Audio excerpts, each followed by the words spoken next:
The aim of this short tutorial is to show the virtual pilot of small aeroplanes with tricycle undercarriages the importance of landing in the correct attitude. In order to be able to do a good landing, a well-flown approach is required. We should then arrive over the runway threshold at the correct height and speed.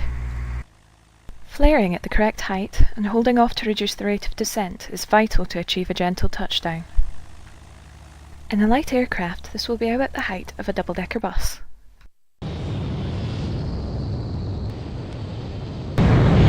If we don't flare in time, the aircraft may be damaged by a nose-wheel first landing.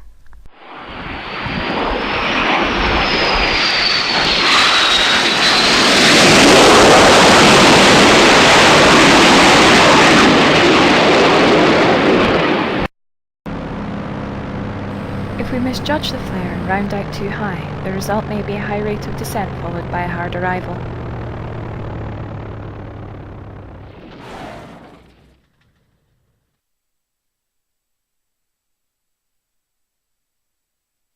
The correct technique, having crossed the runway threshold at the correct height and speed, is to reduce the power to idle and gently ease back on the control column.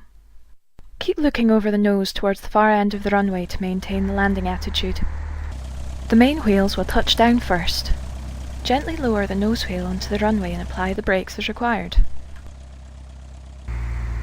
If we move the control column back too quickly during the flare, the aircraft may balloon.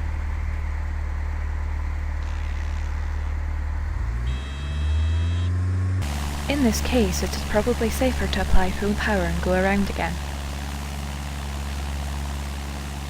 Also take care not to over-rotate on touchdown in case the tail of the aircraft strikes the runway.